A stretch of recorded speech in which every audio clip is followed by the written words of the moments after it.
Mesdames et messieurs, bonjour, ravi de vous retrouver et bienvenue à cette nouvelle édition de notre programme quotidien Midi au Caire. Et commençons l'édition d'aujourd'hui du jeudi 15 décembre 2022 avec le président Abdel Fattah el-Sisi qui poursuit sa visite à Washington où il assiste aux travaux du deuxième sommet afro-américain. El-Sisi s'est entretenu hier avec le secrétaire d'État américain Anthony Blinken. Et lors de cet entretien, le chef de l'État a déclaré que l'Afrique avait besoin d'infrastructures pour l'aider à réaliser ses objectifs. El-Sisi et Blinken ont examiné des dossiers régionaux d'intérêt commun, notamment leur barrage éthiopien de la Renaissance. À cet égard, El-Sisi a souligné l'importance de parvenir à un accord contraignant concernant le remplissage et l'activation de ce barrage. Le chef de l'État a eu aussi des entretiens au Pentagone avec le secrétaire d'État américain à la Défense, Lloyd Austin. Le président a également assisté à la session de clôture du Forum d'affaires afro-américain. Dans la soirée, El-Sisi a pris part à la Maison-Blanche à un dîner offert par son homologue américain Joe Biden à l'honneur des leaders africains participant au sommet.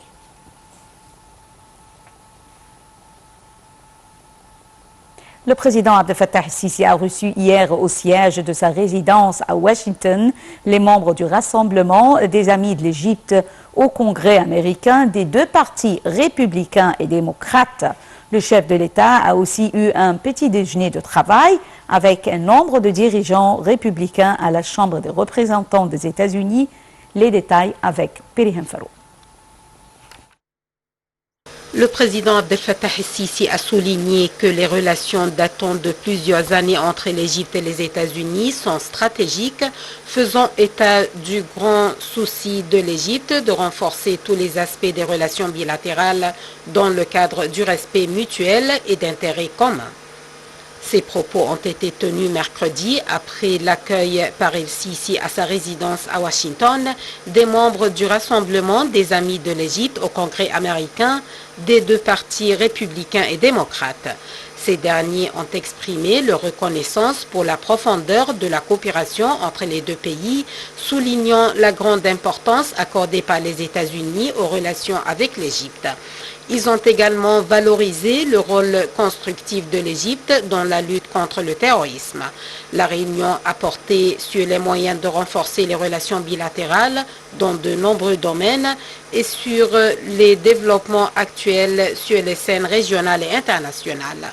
La cause palestinienne a figuré parmi les questions examinées lors de cette réunion, alors que les membres du Congrès ont loué les efforts consentis par l'Égypte en faveur du processus de paix. Pour sa part, el-Sisi a réaffirmé la position ferme de l'Égypte à cet égard à travers une solution équitable et globale garantissant les droits du peuple palestinien conformément aux références internationales.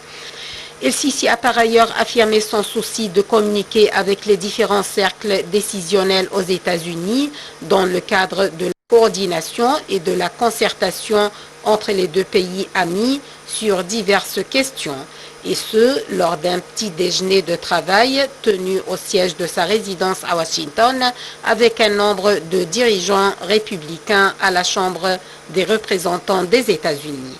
Le chef de l'État a apprécié le rôle joué par la Chambre des représentants des États-Unis dans le renforcement du partenariat entre les deux pays. El-Sisi a souligné l'importance de continuer à renforcer ce partenariat dans divers domaines. Les dirigeants républicains ont pour leur part affirmé que l'Égypte est un allié majeur des États-Unis dans la région du Moyen-Orient et ont apprécié le rôle central de l'Égypte en tant que pilier de la sécurité et de la stabilité au Moyen-Orient, dans le bassin méditerranéen et sur le continent africain. Les discussions avec les dirigeants républicains à la Chambre des représentants des États-Unis ont également porté sur l'évolution de la question du barrage éthiopien de la Renaissance, alors que le président el-Sisi a affirmé la position ferme de l'Égypte qui vise à préserver sa sécurité hydrique.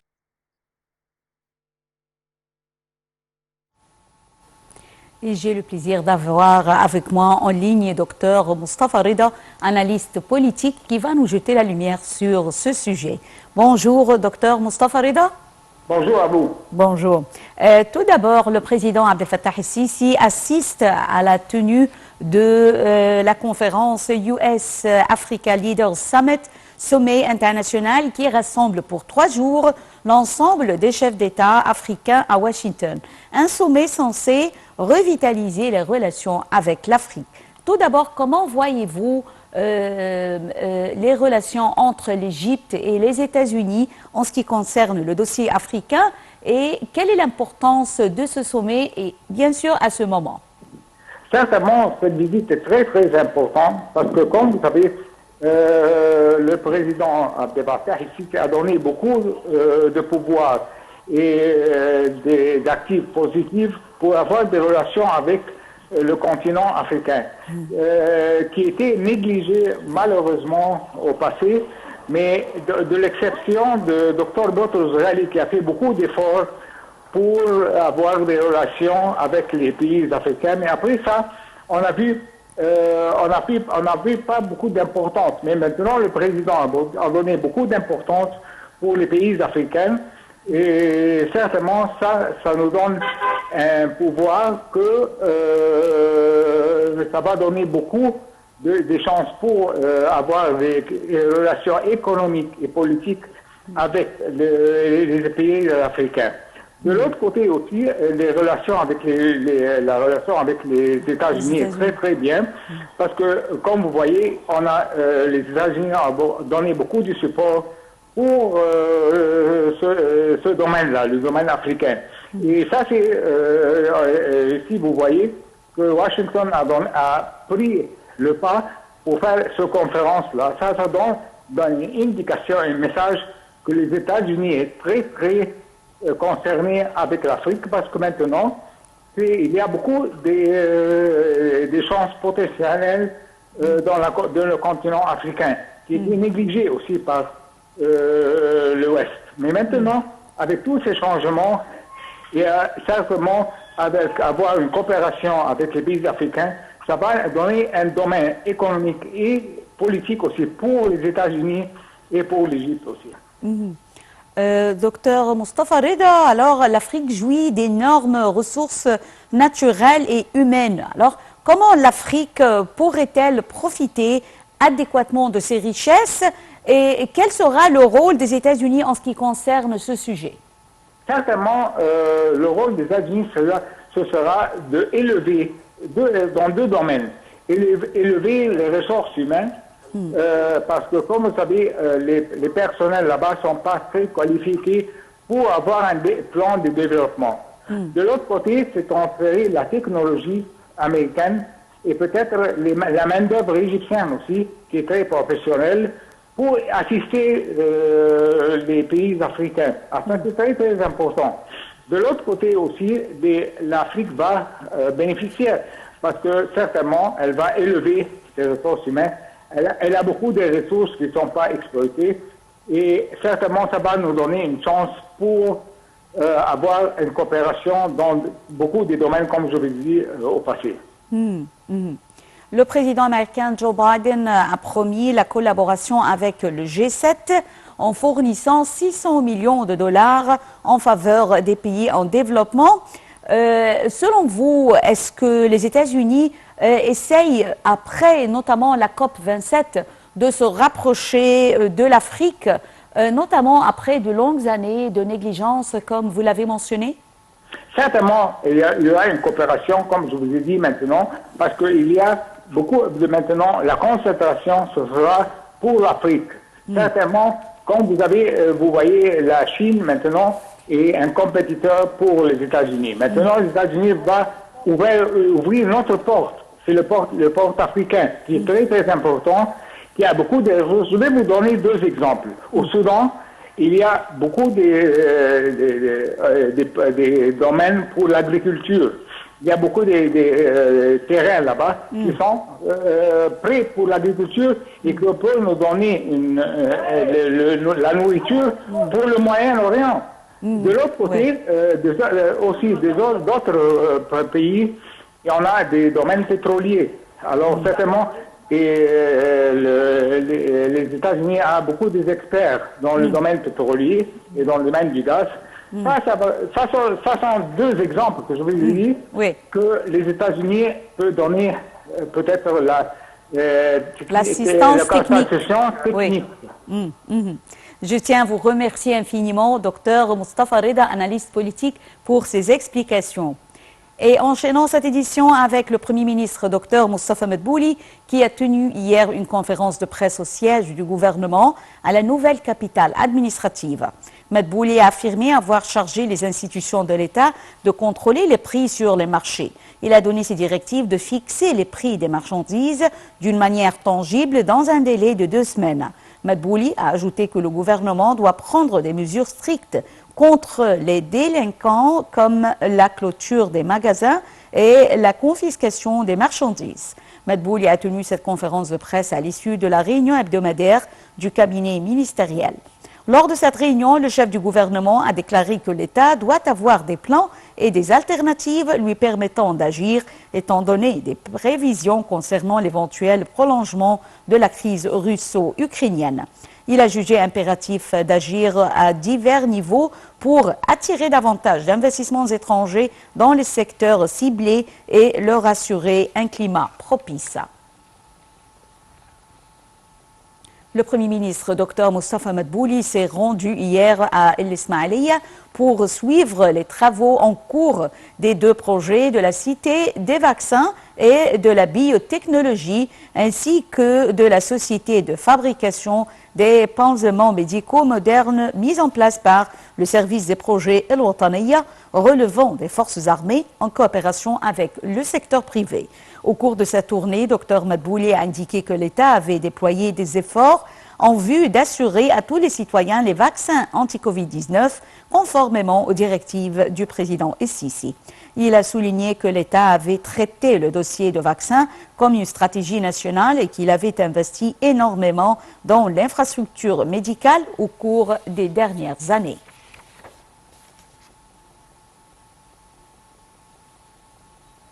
L'autorité du contrôle administratif organisait aujourd'hui une cérémonie de cette instance pour lancer la 3e phase de la stratégie nationale de lutte contre la corruption 2023-2030. Le lancement de cette phase est organisé sous les auspices du président Abdel Fattah el-Sisi et en présence du chef du gouvernement Moustapha Madbouli et d'un nombre de ministres. Cette cérémonie, qui coïncide avec la célébration de la Journée mondiale de la lutte contre la corruption, intervient dans le cadre des efforts déployés par l'autorité du contrôle administratif et sa vision qui vise à sensibiliser la société contre les dangers de la corruption. En marge de cette cérémonie, 2 accords de coopération entre l'autorité du contrôle administratif et les ministères de la Jeunesse et des Sports et de l'Enseignement supérieur seront signés en vue de renforcer la coordination entre les 2 parties concernant des questions ayant fait aux travaux de cette autorité.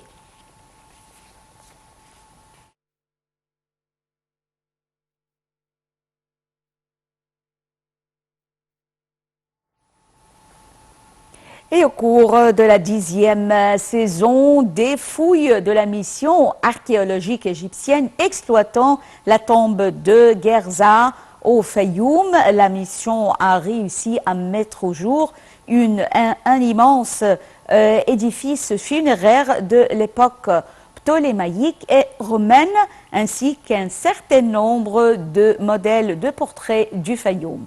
Un commentaire de Chéri Roussela.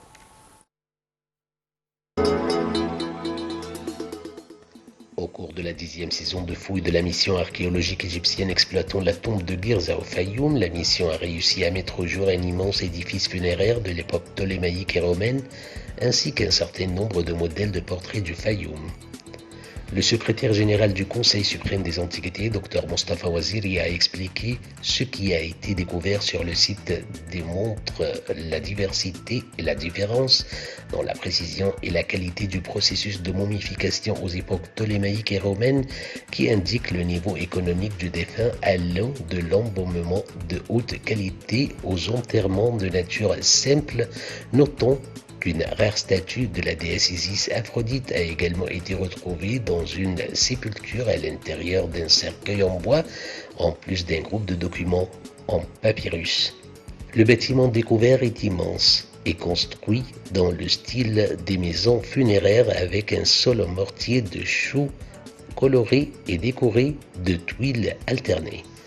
Il est précédé du côté sud par un hangar à colonnes à l'intérieur duquel ont été retrouvés les restes de 4 colonnes. Le bâtiment mène également à une rue étroite.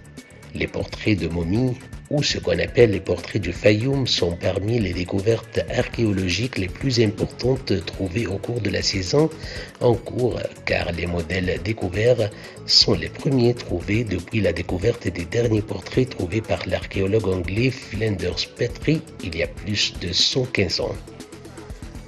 La mission a également découvert un certain nombre de cercueils de styles différents, certains d'entre eux sous forme humaine et d'autres sur la forme grecque. La mission archéologique égyptienne a commencé des fouilles sur le site de Guerza en 2016.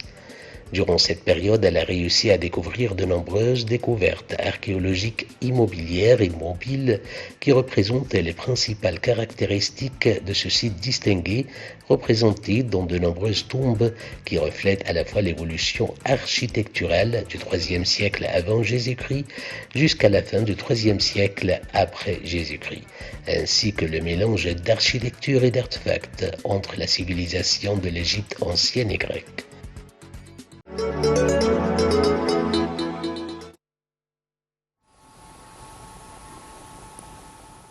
Mesdames et messieurs, avec cette nouvelle, nous arrivons à la fin de cette édition de notre programme quotidien Midi au Caire. Merci pour votre fidélité à NITV International et bonne journée. Au revoir.